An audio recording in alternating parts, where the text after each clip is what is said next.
India versus England 5 match T20 series. ఈ series అయితే రేపటి నుండి స్టార్ట్ కాబోతుంది. ఫస్ట్ మ్యాచ్ కోల్కతాలోని ఈడెన్ గార్డెన్స్ వేదికగా ఆడబోతున్నారు. ఈ సిరీస్ అయితే రెండు జట్లకు ఒక మంచి పవర్ టెస్ట్ లాంటిది. ఎందుకంటే ఆన్ ది పేపర్ రెండు జట్ల బ్యాటింగ్ లైనప్లు కూడా చాలా బలంగా కనిపిస్తున్నాయి. మెయిన్లీ మన టీమిండియా విషయానికి వస్తే వన్డే మరియు టెస్ట్ మ్యాచ్లు ఓడిపోతున్నారు, కానీ టీ20 ఫార్మేట్లో మాత్రం అదరగొట్టేస్తున్నారు. సో లాస్ట్ 2024లో చూసాం మన టీమిండియాకి ఫార్మేట్లో విన్ పర్సెంటేజ్ 90 కంటే ఎక్కువ ఉంది. ఇన్ఫాక్ట్ గత ఏడాది మన వాళ్ళు ఫార్మేట్లో 2 మ్యాచ్లు మాత్రం ఓడిపోయారు. సో వాళ్ళు టీ20 వరల్డ్ కప్ గెలిచిన తర్వాత టెస్ట్ మరియు వన్డే ఫార్మేట్లో సరిగ్గా ఆడలేకపోతున్నప్పటికీ టీ20 ఫార్మేట్లో మాత్రం అదరగొట్టేస్తున్నారు. Mainly Gambhir coaching and strategies అలాగే టీమ్ సెలక్షన్ ఈ ఫార్మేట్కు బాగా సూట్ అవుతున్నాయి. అలాగే సూర్యకుమార్ యాదవ్ క్యాప్టెన్సీ కూడా స్పాట్ అని ఉంటుంది. అండ్ ఆల్సో యంగ్స్టర్స్ కూడా ఈ ఫార్మేట్లో తమకు వచ్చిన ఆపర్చునిటీస్ని బాగా గ్రాప్ చేసుకుంటున్నారు. సో మన టీమిండియా అయితే టీ20 ఫార్మేట్లో చాలా బలంగా దూసుకెళ్తుంది. బట్ ఈ సిరీస్లో మాత్రం మన అపోనెంట్ కూడా బలంగానే ఉంది. మెయిన్ వాళ్ళు వైట్ బాల్ ఫార్మాట్స్ అయిన వన్డే మరియు టీ20 రెండింటికి కొత్త హెడ్ కోచ్ని తెచ్చుకున్నారు. సో ఈ సిరీస్ నుండి ఇంగ్లాండ్ టీంకి అన్ని ఫార్మాట్స్లో కూడా బ్రెండన్ మెక్కలమే హెడ్ కోచ్గా బాధ్యతలు చేపట్టబోతున్నాడు. దీంతో ఇప్పటివరకు టెస్ట్ ఫార్మాట్ ఆడినప్పుడు మాత్రమే వినపడిన బేస్బాల్ ఈసారి లిమిటెడ్ ఓవర్స్ క్రికెట్లో కూడా కనబడబోతుంది. ఇన్ఫాక్ట్ మెక్కలం ఈ సిరీస్కి ముందే చెప్పేశాడు, మా బ్యాటింగ్ బలంగా ఉంది, గట్టిగా ఆడతామని చెప్పి. సో ఈ సిరీస్లో డైరెక్ట్గా ఇండియా మరియు ఇంగ్లాండ్ జట్ల మధ్య ఫైట్ ఉన్నప్పటికీ ఇండైరెక్ట్గా మాత్రం గంభీర్ వర్సెస్ మెక్కలం ఈ ఫైట్ కూడా ఉండబోతుంది. ఎస్పెషల్లీ ఇద్దరు కోచెస్ కూడా చాలా అగ్రెసివ్ నేచర్ కలిగిన వాళ్ళు. పర్సనాలిటీ ప్రకారం కాకుండా గేమ్ ప్రకారంగా చూసుకుంటే అగ్రెసివ్గా ఉంటారు. పైగా మోస్ట్ ఇంపార్టెంట్ థింగ్ ఈ సిరీస్లో ఫస్ట్ మ్యాచ్ ఆడబోయే వెన్యూ కోల్కతా. సో ఇద్దరికి ఈడెన్ గార్డెన్స్తో ఎంత స్పెషల్ బాండ్ ఉందో మనందరికీ బాగా తెలుసు. మెక్కలం ఐపీఎల్ చరిత్రలో ఆడిన ఫస్ట్ మ్యాచ్లో ఈ గ్రౌండ్లోనే 158 రన్స్ కొట్టాడు. అండ్ గంభీర్ చూసుకుంటే ఈ గ్రౌండ్లో కేకేఆర్ టీంకి ఎన్నో మధురమైన విజయాలు అందించాడు.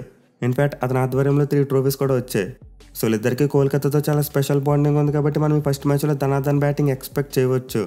మెయిన్లీ మెక్కలం ఐపీఎల్ నెల అయితే ఒక హిస్టారిక్ ఇన్నింగ్స్తో స్టార్ట్ చేశాడు. ఇప్పుడు తన ఇంగ్లాండ్ కోచింగ్ టెన్యూర్ని కూడా అలాగే స్టార్ట్ చేయాలని చూస్తాడు వైట్ బాల్ ఫార్మాట్స్లో. సో అయితే ఖచ్చితంగా రెండు జట్ల మధ్య ఈడెన్ గార్డెన్స్ వేదికగా ఒక బ్లాక్ బస్టర్ మ్యాచ్ చూసే అవకాశాలు ఉన్నాయి. ఇక మ్యాచ్ యొక్క డీటెయిల్స్ విషయానికి వస్తే జనవరి 22 ఆడబోతున్నారు. అండ్ టైమింగ్స్ వచ్చేసి ఈవినింగ్ 7 PM మ్యాచ్ స్టార్ట్ అయిపోతుంది. అంటే మీరు ఆఫీస్, స్కూల్ లేదా కాలేజ్ నుంచి ఇంటికి వచ్చేసరికి మ్యాచ్ స్టార్ట్ అవుతుంది. ఇక లైవ్ స్ట్రీమింగ్ విషయానికి వస్తే టీవీలో అయితే స్టార్ స్పోర్ట్స్ నెట్వర్క్లో లైవ్ వస్తుంది, లేదు మొబైల్లో చూడాలనుకుంటే హాట్స్టార్ యాప్లో లైవ్ వస్తుంది. సో ఈ సిరీస్తో కూడా నెక్స్ట్ ఆడబోయే వన్డే సిరీస్ అలాగే ఛాంపియన్స్ ట్రోఫీ ఇవన్నీ కూడా స్టార్ స్పోర్ట్స్ నెట్వర్క్ మరియు డిజ్నీ ప్లస్ హాట్స్టార్ ఈ 2 ప్లాట్ఫామ్స్లో లైవ్ స్ట్రీమ్ కాబోతున్నాయి. ఇక పిచ్ రిపోర్ట్ విషయానికి వస్తే ఈడెన్ గార్డెన్స్ వికెట్ చాలా వరకు డిఫరెంట్గా ఉంటుంది. అంటే ఒక్కోసారి బ్యాటింగ్ ఎక్కువ అనుకూలిస్తుంది, ఇంకొకసారి ఏమో బౌలర్స్కి ఎక్కువ అనుకూలిస్తుంది. సో ఈడెన్ గార్డెన్స్ వికెట్ అయితే టిపికల్గా బ్లాక్ సాయిల్తో తయారు చేస్తారు. దీంతో న్యాచురల్గా చూసుకుంటే వికెట్ కాస్త స్లోగా ఉంటుంది, విచ్ మీన్స్ స్పిన్నర్స్కి ఎక్కువ అనుకూలిస్తుంది. But at the same time batsmen కూడా పిచ్ మీద బ్యాటింగ్ చేయడానికి చాలా ఎంజాయ్ చేస్తారు. మెయిన్లీ గ్రౌండ్ యొక్క బౌండరీ సైజెస్ చిన్నగా ఉంటాయి, అలాగే అవుట్ ఫీల్డ్ కూడా చాలా క్విక్గా ఉంటుంది.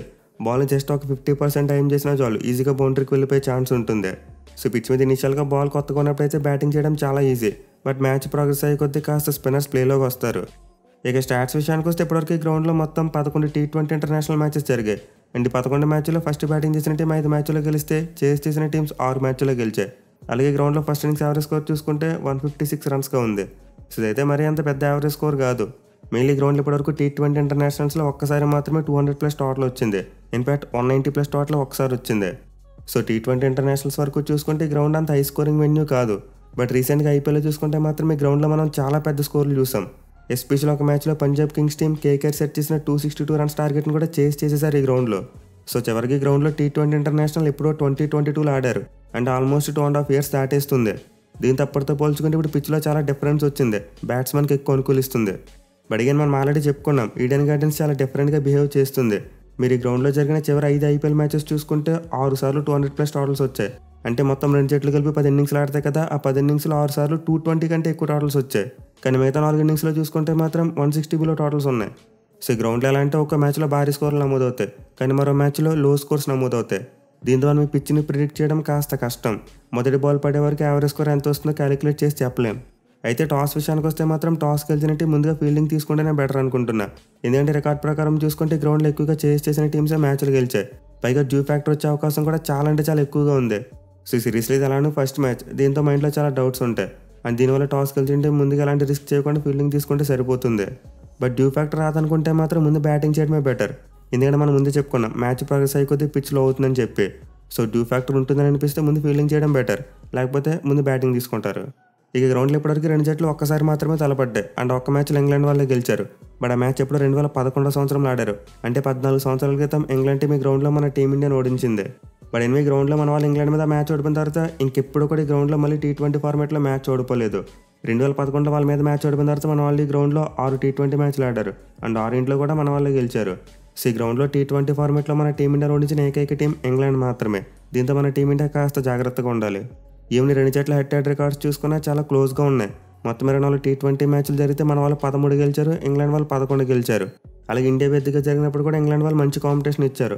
మొత్తం 11 మ్యాచ్లు ఆడితే 6 ఇండియా వాళ్ళు గెలిచారు, 5 ఇంగ్లాండ్ వాళ్ళు గెలిచారు. సో డెఫినెట్లీ ఇంగ్లాండ్ అయితే ఏమీ చిన్న ఒపోనెంట్ కాదు. మన టీమిండియా చాలా జాగ్రత్తగా ఆడాలి. ఇక ఈ మ్యాచ్ యొక్క వెదర్ రిపోర్ట్ విషయానికి వస్తే వర్షం పడడానికి ఏమీ లేదు, మొత్తం క్లియర్గా ఉంది. బట్ ముందు చెప్పుకున్నట్టు డ్యూ పడే అవకాశాలు మాత్రం ఎక్కువగా ఉన్నాయంట. సో దీన్ని దృష్టిలో పెట్టుకుంటే మ్యాచ్లో టాస్ అనేది కీలకంగా మారే అవకాశం ఉంటుంది. ఇక టీమ్స్ విషయానికి వస్తే ముందే చెప్పుకున్నాం, ఇంగ్లాండ్ టీంకు కొత్త హెడ్ కోచ్ వచ్చాడు. సో మామూలుగానే ఇంగ్లాండ్ బ్యాటింగ్ చాలా డేంజరస్గా ఉంది, పవర్ హిట్టర్స్ ఎక్కువగా ఉన్నారు. అండ్ ఇప్పుడు వాళ్ళతో వాళ్ళ కోచ్ బ్రెండన్ మెక్కలం కూడా జాయిన్ అయ్యాడు. దీంతో మనమైతే ఖచ్చితంగా ఇంగ్లాండ్ బ్యాటింగ్ యూనిట్ నుంచి ఫైర్ వర్క్స్ ఎక్స్పెక్ట్ చేయవచ్చు. ఇన్ఫాక్ట్ వాళ్ళ స్క్వాడ్ చూసుకుంటే ఎక్కువ మంది బ్యాట్స్మెన్ సెలెక్ట్ చేయలేదు, బౌలర్స్ని ఎక్కువ సెలెక్ట్ చేసుకున్నారు. విచ్ మీన్స్ వాళ్ళ బ్యాటింగ్ మీద వాళ్ళకి ఎంత కాన్ఫిడెన్స్ ఉందో మనం అర్థం చేసుకోవచ్చు. సో ఇంగ్లాండ్ వాళ్ళు అయితే ఈ సిరీస్ కోసం బౌలింగ్ హెవీ స్క్వాడ్తో వచ్చారు. Mainly Brendon McCullum, Ben decade లాంటి వాళ్ళని తిరిగి T20 ఫార్మేట్లోకి తీసుకొచ్చాడు. సో ప్రీవియస్గా చూసుకుంటే బెన్ డెకెట్ 2023లో ఇంగ్లాండ్ తరపున T20 ఫార్మేట్లో ఆడాడు. బట్ తర్వాత మళ్ళీ అతనికి ఛాన్స్ రాలేదు. అయితే టెస్ట్ ఫార్మేట్లో అతను బ్యాటింగ్ చూసి మెక్కలం T20 ఫార్మేట్లోకి అతను తిరిగి తీసుకొచ్చాడు. సో బెన్ డెకెట్ ఇంక్లూజన్ అయితే ఇంగ్లాండ్ టీంకి మంచి పవర్ యాడ్ చేస్తుంది. మెయిన్ వాళ్ళ దగ్గర టాప్ ఆర్డర్లో ఆల్రెడీ ఫిల్ సాల్ట్ మరియు జాస్ బట్లర్ ఇద్దరు టాప్ క్లాస్ ప్లేయర్స్ ఉన్నారు. ఎస్పెషల్లీ ఫిల్ సాల్ట్ చూసుకుంటే ఐపీఎల్ కేకేఆర్ టీం తరపున ఈ గ్రౌండ్లో అదరగొట్టేశాడు. అండ్ జాస్ బట్లర్కి చూసుకుని ఈడెన్ గార్డెన్స్లో T20 ఫార్మేట్లో చాలా మంచి రికార్డు ఉంది. So Phil Salt, Ben decade మరియు జాస్ బట్లర్ ఈ ముగ్గురితో వాళ్ళ టాప్ ఆర్డర్ చాలా పదిలంగా ఉంది. అయితే వాళ్ళ ముగ్గురులో మాత్రం డెకెట్ అండ్ సాల్ట్ ఇద్దరు ఓపెనింగ్ చేసే అవకాశాలు ఉన్నాయి. జాస్ బట్లర్ మేబీ నెంబర్ 3లో ఆడొచ్చు. ఇన్ఫాక్ట్ అతను ప్రీవియస్గా వెస్టిండీస్తో జరిగిన T20 సిరీస్లో కూడా 1 డౌన్లోనే బ్యాటింగ్ చేశాడు. సో ఈ సిరీస్లో కూడా మేబీ బట్లర్ ఆ పొజిషన్లోనే కంటిన్యూ అవ్వచ్చు. ఇక తర్వాత వాళ్ళకి మిడిల్ ఆర్డర్లో చూసుకుంటే జాకబ్ బేథెల్, హ్యారీ బ్రూక్ మరియు లియామ్ లివింగ్స్టోన్ వీళ్ళ ముగ్గురు కూడా పవర్ హిట్టర్సే. మెయిన్లీ జాకబ్ బేథెల్ రీసెంట్గా ఒక సెన్సేషనల్ స్టార్లా మారిపోయాడు. అతని ఫార్మేట్లో 50+ యావరేజ్తో పాటు 165+ స్ట్రైక్ రేట్తో బ్యాటింగ్ చేస్తున్నాడు. సో మన టీమిండియా బౌలర్స్ అయితే యంగ్ బ్యాట్స్మెన్ విషయంలో కాస్త జాగ్రత్తగా ఉండాలి. ఇక తర్వాత హ్యారీ బ్రూక్ చూసుకొని ఈ గ్రౌండ్లో అతను ఐపీఎల్లో ఒక సెంచరీ కొట్టాడు, మీకు గుర్తుందో లేదో. అలాగే లియామ్ లివింగ్స్టోన్ చూసుకున్న చాలా డేంజరస్ ప్లేయర్.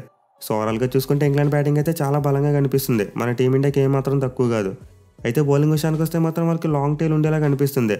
వాళ్ళు ఎక్కువగా బౌలింగ్ హెవీతో వచ్చారు, ఆల్రౌండర్స్ పెద్దగా టీంలో లేరు. దీంతో ఇంగ్లాండ్ టీం 5 స్పెషలిస్ట్ బౌలర్స్తో వెళ్ళే అవకాశాలు కనిపిస్తున్నాయి. సో ఆబ్వియస్లీ ఇద్దరు స్పిన్నర్స్గా ఆదిల్ రషీద్ మరియు రెహాన్ అహ్మద్ ఉండొచ్చు. అందరు ముగ్గురు ఫాస్ట్ బౌలర్స్గా Jofra Archer, Mark Wood and Saqib Mahmood ఈ ముగ్గురు ఉండే అవకాశాలు ఉన్నాయి. మెయిన్లీ సకీబ్ మహమ్మద్ వెస్టిండీస్తో జరిగిన T20 సిరీస్లో చాలా బాగా బౌలింగ్ చేశాడు, అతను టాప్ వికెట్ టేకర్గా ఉన్నాడు. ఇన్ఫాక్ట్ ఇంగ్లాండ్ టీంకు పేస్ బౌలింగ్ విషయంలో చాలా ఆప్షన్స్ ఉన్నాయి. ఇంకో ముగ్గురు ఫాస్ట్ బౌలర్స్ బెంచ్ మీద ఉన్నారు, like Jamie Overton, Brydon cos మరియు గస్ అట్కిన్సన్ వీళ్ళు ముగ్గురు కూడా బ్యాకప్గా ఉన్నారు. సో ఇంగ్లాండ్ టీం అయితే 6 ఫాస్ట్ బౌలర్స్లో 3 ఆడిస్తుంది. అండ్ ముగ్గురులో జాఫర్ ఆర్చర్ మరియు మార్క్వుడ్ ఆల్మోస్ట్ కన్ఫర్మ్ అయిపోయినట్టే. అండ్ నేనైతే 3వ పేసర్గా మహమ్మద్ని ఆడిస్తారనుకుంటున్నా, ఎందుకంటే అతను మంచి ఫామ్లో ఉన్నాడు. బట్ 5 బౌలర్స్తో వెళ్ళే కంటే వాళ్ళకి ఎక్స్ట్రా బ్యాట్స్మెన్ యాడ్ చేసుకోవాలనుకుంటే జేమీ స్మిత్ని తీసుకొస్తారు. ఒక స్పిన్ బౌలర్ని తగ్గించుకుని జేమీ స్మిత్ని కూడా ఆడించుకోవచ్చు, ఎందుకంటే వాళ్ళ దగ్గర జాకబ్ బేథెల్ మరియు లియామ్ లివింగ్స్టోన్ ఇద్దరు స్పిన్ ఆల్రౌండర్స్ ఉన్నారు. సో వీళ్ళిద్దరి చేత 5th బౌలింగ్ ఆప్షన్ కవర్ చేస్తామనుకుంటే వాళ్ళకి ఎక్స్ట్రా బ్యాట్స్మెన్ తీసుకుంటారు. అదర్వైజ్ 5 స్పెషలిస్ట్ బౌలర్స్తో వెళ్ళే అవకాశాలు ఎక్కువగా ఉంటాయి. సో ఫస్ట్ T20 మ్యాచ్ కోసం ఇంగ్లాండ్ టీం యొక్క ప్రాబబుల్ ప్లేయింగ్ 11 చూసుకుంటే ఓపెనర్స్గా ఫిల్ సాల్ట్ మరియు బెన్ డెకెట్ బరిలోకి దిగే ఛాన్సెస్ ఉన్నాయి. ఇక తర్వాత నెంబర్ 3లో జాస్ బట్లర్, నెంబర్ 4లో జాకబ్ బేథెల్, నెంబర్ 5లో హ్యారీ బ్రూక్, నెంబర్ 6లో లియామ్ లివింగ్స్టోన్, నెంబర్ 7లో రెహాన్ అహ్మద్, నెంబర్ 8లో జాఫర్ ఆర్చర్, నెంబర్ 9లో ఆదిల్ రషీద్, నెంబర్ 10లో మార్క్వుడ్ మరియు నెంబర్ 11లో సకీబ్ మహమ్మద్ బరిలోకి దిగే ఛాన్సెస్ ఉన్నాయి. ఇక మన టీమిండియా విషయానికి వస్తే వీడియో స్టార్టింగ్లోనే చెప్పుకున్నాం, మన వాళ్ళు ఈ ఫార్మేట్లో చాలా మంచి ఫామ్లో ఉన్నారు. సో దీంతో సౌత్ ఆఫ్రికాలో మన వాళ్ళు ఎలాంటి కాంబినేషన్ ఆడారో సేమ్ అదే కాంబినేషన్ ఇక్కడ కూడా కంటిన్యూ చేయవచ్చు. మెయిన్ మన వాళ్ళ బ్యాటింగ్లో టాప్ 5 చూసుకుంటే పెద్దగా చేంజెస్ ఏమీ ఉండవు. కానీ తర్వాత మిడిల్ ఆర్డర్లో మాత్రం ఒక ప్లేస్ విషయంలో కొంచెం కన్ఫ్యూజన్ ఉంది, అంటే నితీష్ కుమార్ రెడ్డిని ఆడిస్తారా లేకపోతే సుందర్ని ఆడిస్తారని చెప్పి. సో మన టీమిండియాకి ఎక్స్ట్రా పేస్ బౌలింగ్ ఆప్షన్ కావాలనుకుంటే నితీష్ కుమార్ రెడ్డిని ఆడిస్తేనే బెటర్. పైగా సుందర్తో కంపేర్ చేసుకుంటే నితీష్ కుమార్ రెడ్డి T20 ఫార్మేట్లో కాస్త మెరుగైన batsmen. At the same time మనకి టాప్ 6లో అభిషేక్ శర్మ మరియు తిలక్ వర్మ లాంటి స్పిన్ బౌలింగ్ వేసే ప్లేయర్స్ ఉన్నారు. సో మన వాళ్ళకి ఇద్దరు మెయిన్ స్పిన్నర్స్కి అక్షర్ పటేల్ మరియు వరుణ్ చక్రవర్తి ఇద్దరు ఉంటారు. దీంతో వాళ్ళతో అభిషేక్ శర్మ మరియు తిలక్ వర్మ వీళ్ళిద్దరిని పెట్టుకుంటే సరిపోతుంది. అలా కాకుండా ఎక్స్ట్రా స్పిన్నర్ కావాలనుకుంటే సుందర్ని ఆడించుకోవాలి తప్పదు. ఇంకా ఇన్ఫాక్ట్ ఒక జెన్యూన్ స్పిన్నర్ని తీసుకోవాలంటే బిష్నాని కూడా ఆడించవచ్చు, బట్ అలా చేస్తే బ్యాటింగ్ డెప్త్ తగ్గిపోతుంది. సో నేనైతే పర్సనల్గా నితీష్ కుమార్ రెడ్డిని ఆడిస్తేనే బెటర్ అనుకుంటున్నా. మెయిన్లో డౌన్ ఆర్డర్ సుందర్ని ఆడిస్తే మనకి 3 లెఫ్ట్ హ్యాండర్స్ వచ్చేస్తారు వరుసగా. సో ఆల్రెడీ మనకి అలానే టాప్ ఆర్డర్లో అయితే లెఫ్ట్ హ్యాండ్ బ్యాట్స్మెన్ ఉన్నారు. దీంతో down order right hand option కోసం నితీష్ కుమార్ రెడ్డిని ఆడిస్తే బెటర్. సో మన టీమిండియా బ్యాటింగ్ లైనప్లో మోస్ట్ లైక్లీ ఇది ఒక్క మార్పే చూడొచ్చు. అండ్ మన ప్లేయర్స్ ఫామ్ విషయానికి వస్తే నేను ప్రత్యేకంగా చెప్పనవసరం లేదు, సంజు శాంసన్ మరియు తిలక్ వర్మ ఇద్దరు బేభత్సమైన ఫామ్లో ఉన్నారు. మెయిన్లీ తిలక్ వర్మ అయితే సౌత్ ఆఫ్రికా మీద 2 సెంచరీలు కొట్టి man of the series award కూడా గెలుచుకున్నాడు. అండ్ శాంసన్ చూసుకున్న తన చివరిగాడిన 5 ఇన్నింగ్స్లో 3 సెంచరీలు కొట్టాడు. సో ఇద్దరైతే చాలా మంచి ఫామ్లో ఉన్నారు. అండ్ వీళ్ళతో అభిషేక్ శర్మ మరియు సూర్యకుమార్ యాదవ్ లాంటి పవర్ హిట్టర్స్ కూడా ఉన్నారు. బట్ వీళ్ళ ఫామ్ అయితే మరీ అంత అప్ టు ద మార్క్ లేదు. ఎస్పెషల్లీ కెప్టెన్ సూర్యకుమార్ యాదవ్ తన రేంజ్ నాకాడి చాలా కాలం అయిపోతుంది. సో ఈ సిరీస్లో అయినా సరే సూర్య తన మునుపటి ఫామ్ని అందుకోవాలి. And also Rinku Singh form కూడా కాస్త అప్ అండ్ డౌన్గా ఉంది. మెయిన్లీ అతనికి బ్యాటింగ్ చేసే ఆపర్చునిటీ ఎక్కువగా రావట్లేదు. అలాగే హార్దిక్ పాండ్యా కూడా ఎక్కువగా బ్యాటింగ్ చేసే ఛాన్స్ రావట్లేదు. సో మోస్ట్లీ మన టాప్ ఆర్డర్ బ్యాట్స్మెన్ సెంచరీలు కొట్టి మ్యాచ్ని ఫినిష్ చేసేస్తున్నారు. దీంతో మిడిల్ ఆర్డర్ బ్యాట్స్మెన్కి ఎక్కువగా బ్యాటింగ్ చేసే అవకాశం రావట్లేదు. బట్ ఎనివే మన దగ్గర ఉన్న ప్లేయర్స్ తమకు ఆపర్చునిటీ వస్తే ఖచ్చితంగా రెచ్చిపోయాడే ఆటగాళ్ళే. ఇక బౌలింగ్ విషయానికి వస్తే the biggest talking point Shami యొక్క రిటర్న్. సో షమి అయితే ఆల్మోస్ట్ 15 నెలల తర్వాత మన టీమిండియా తరపున మళ్ళీ ఆడబోతున్నాడు. దీంతో సిరీస్లో అందరికీ అతని మీద ఉండబోతున్నాయి. సో షమి కనుక తన ఫిట్నెస్ ప్రూవ్ చేసుకోవడంతో పాటు మంచి రిథంతో బౌలింగ్ చేశాడంటే ఇంకా మన టీమిండియాకు తిరిగి ఉండదు. డెఫినెట్లీ ఇంగ్లాండ్ టీంకు కష్టాలు తప్పవు. ఇక అతనితో పాటు రెండో పేసర్ కాడ హర్షదీప్ సింగ్ కూడా చాలా మంచి ఫామ్లో ఉన్నాడు.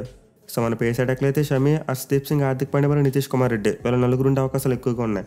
అండ్ స్పిన్ కాంబినేషన్ విషయానికి వస్తే వరుణ్ చక్రవర్తి మరియు అక్షర్ పటేల్ ఇద్దరు కూడా క్వాలిటీ స్పిన్నర్సే. మీలో అక్షర్ పటేల్ సిరీస్లో వైస్ కెప్టెన్గా ఆడబోతున్నాడు. అండ్ వరుణ్ చక్రవర్తి చూసుకుంటే సౌత్ ఆఫ్రికా సిరీస్లో అద్భుతమైన బౌలింగ్ చేశాడు. సో ఇంగ్లాండ్ టీంతో కంపేర్ చేసుకుంటే మన దగ్గర కాస్త బ్యాలెన్స్డ్ సైడ్ ఉంది. అంటే ఎక్కువ మంది ఆల్రౌండర్స్ ఉన్నారు. దీంతో మన టీమిండియా ప్లేయర్స్ పిచ్ ఎలా బిహేవ్ చేసినా సరే అడ్జస్ట్ చేసుకోగలరు. సో ఫస్ట్ T20 మ్యాచ్ కోసం మన టీమిండియా ప్రాబబుల్ ప్లేయింగ్ లో కూడా చూసుకుంటే ఓపెనర్స్గా సంజు శాంసన్ మరియు అభిషేక్ శర్మ బరిలోకి దిగుతారు. ఇక తర్వాత నెంబర్ 3లో తిలక్ వర్మ, నెంబర్ 4లో సూర్యకుమార్ యాదవ్, నెంబర్ 5లో హార్దిక్ పాండ్యా, నెంబర్ 6లో రింకు సింగ్, నెంబర్ 7లో నితీష్ కుమార్ రెడ్డి, నెంబర్ 8లో అక్షర్ పటేల్, నెంబర్ 9లో మహమ్మద్ షమి, నెంబర్ 10లో హర్షదీప్ సింగ్ మరియు నెంబర్ 11లో వరుణ్ చక్రవర్తి బరిలోకి దిగే ఛాన్సెస్ ఉన్నాయి. So guys on the paper చూసుకుంటే రెండు టీంలు కూడా బలంగానే కనిపిస్తున్నాయి. మళ్ళీ రెండు టీంలకు స్ట్రెంత్ వాళ్ళ బ్యాటింగ్. అయితే కాంబినేషన్ వైజ్ చూసుకుంటే మన టీమిండియా కాస్త బ్యాలెన్స్డ్గా కనిపిస్తుంది. అంటే ఎక్కువ బ్యాటింగ్ డెప్త్ ఉంది, అలాగే ఎక్కువ బౌలింగ్ డెప్త్ కూడా ఉంది. సో డెఫినెట్లీ మ్యాచ్లో మన టీమిండియాకి గెలిచే అవకాశాలు ఎక్కువగా ఉంటాయి. బట్ ఆ గెలుపు అనేది మేబీ అంత ఈజీగా రాకపోవచ్చు. ఇన్ఫ్యాక్ట్ ఇంగ్లాండ్ టీం మనకి కాంపిటీషన్ అవ్వడం మాత్రమే కాదు, గెలిచినా కూడా గెలవచ్చు.